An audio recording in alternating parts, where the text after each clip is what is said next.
Muy buenas televidentes, radioescuchas e internautas de la aldea global Ecomundo, Ojalá 4RD. Hemos estado pasando revista a el comportamiento de la economía mexicana y cuáles son las tendencias que se presentan en el corto y mediano plazo a propósito del nuevo gobierno de Andrés Manuel López Obrador. Pues ahora recientemente, el pasado 1 de septiembre, cuando se da apertura al período ordinario de sesiones del Congreso de México, cada año el presidente de la República debe presentar un informe por escrito en el que manifieste el estado general que guarda la administración pública del país. Tras 9 meses en el cargo, Andrés Manuel López Obrador ofreció un discurso en Palacio Nacional después de haber presentado 2 informes no oficiales, el pasado 11 de marzo y el 1 de julio. En su discurso reciente,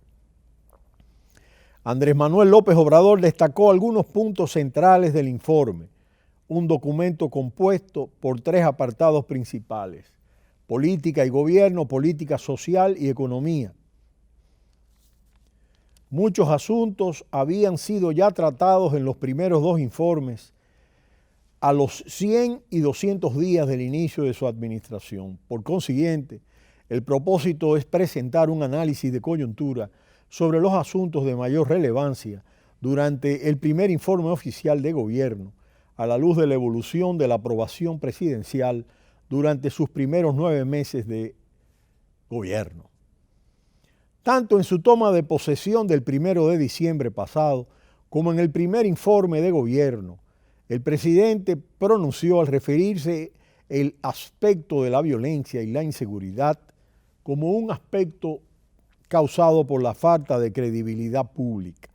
la cual resume la lectura del oficialismo con respecto a las causas que subyacen detrás de la violencia. Sin embargo, en la práctica se ha visto traducida en una estrategia que comparte un diagnóstico cercano a las teorías de la seguridad ciudadana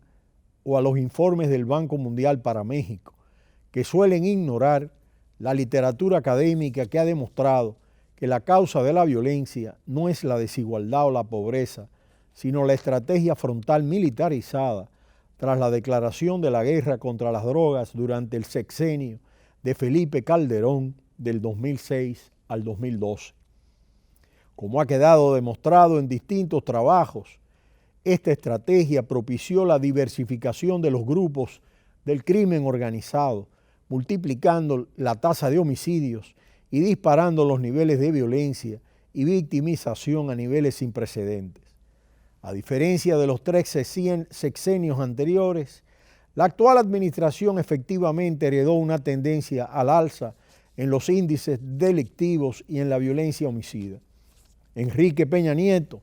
del 2012 al 2018, llegó a la presidencia en un momento en el que se habían reducido los crímenes, que aumentaron nuevamente en 2015.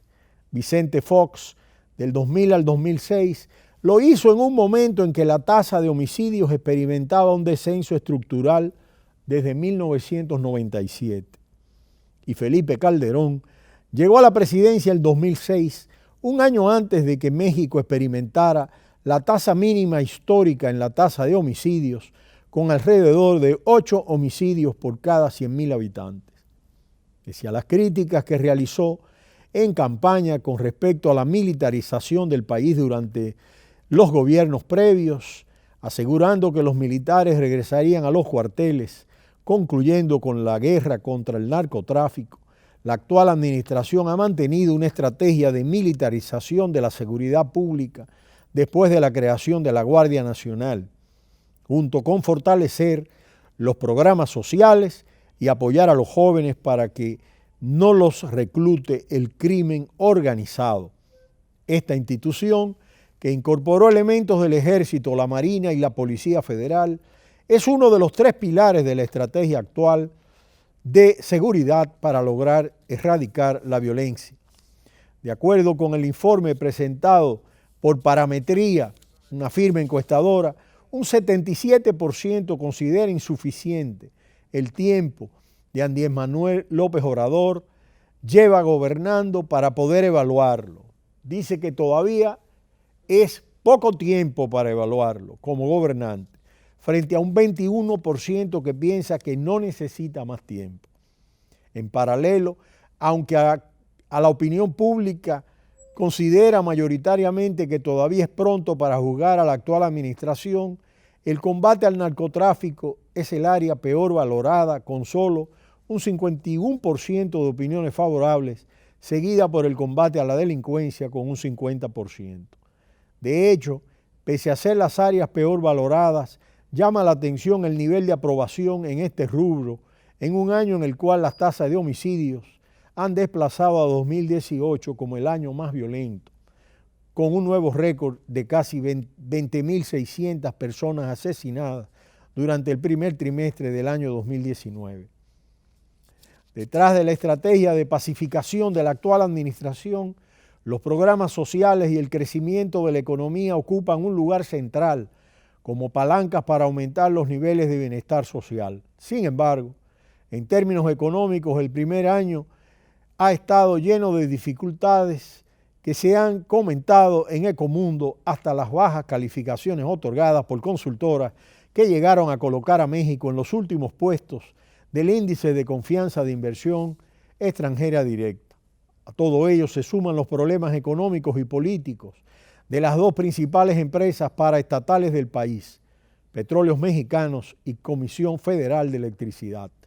Estas han visto una pérdida de confianza por parte de los inversionistas, lo que a su vez repercute de manera directa en la calificación global de México en materia de inversión, la cual oscila actualmente alrededor de BBB, cercano al grado especulativo. No obstante,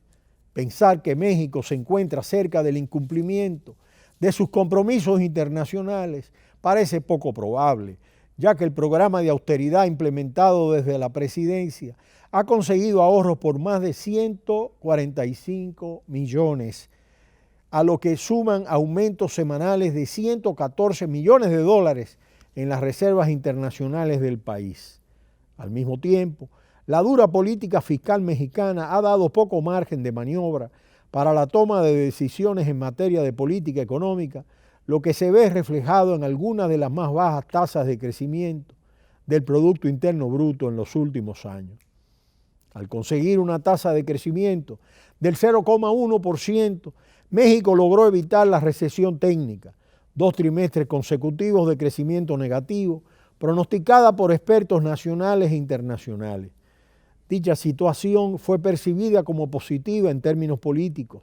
por amplios sectores de la población, incluyendo la presidencia. Con todo, en lo que respecta a la situación económica, tras el cálculo ajustado realizado en agosto por el Instituto Nacional de Geografía y Estadística de México, el resultado fue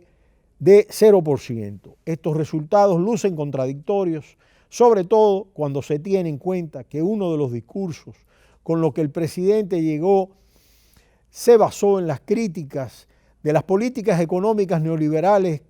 que en el pasado habían conseguido en promedio tasas de crecimiento del 2%. Nuevamente,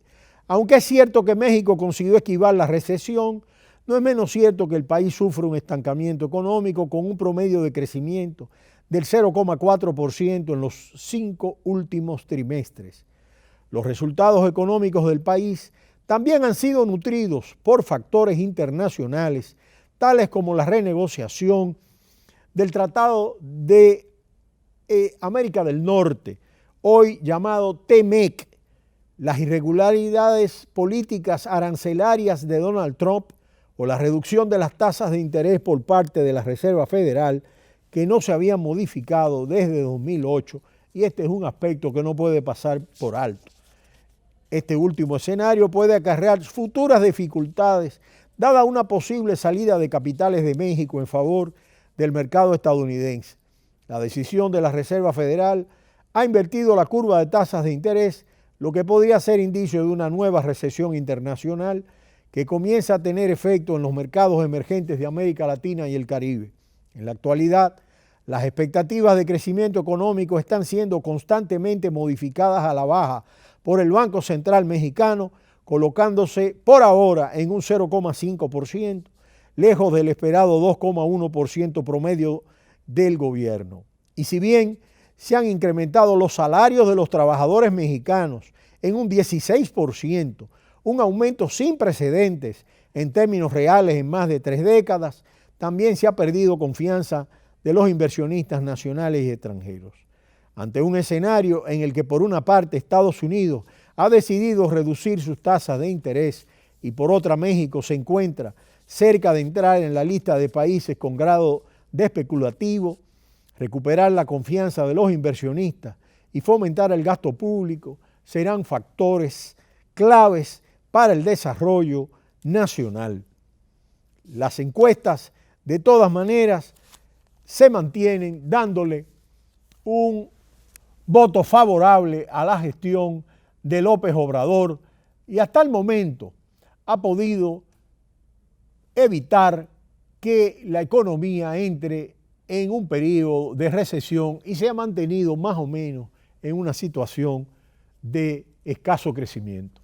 Pero será hasta mañana, cuando volveremos en Ecomundo, ojalá, 4RD.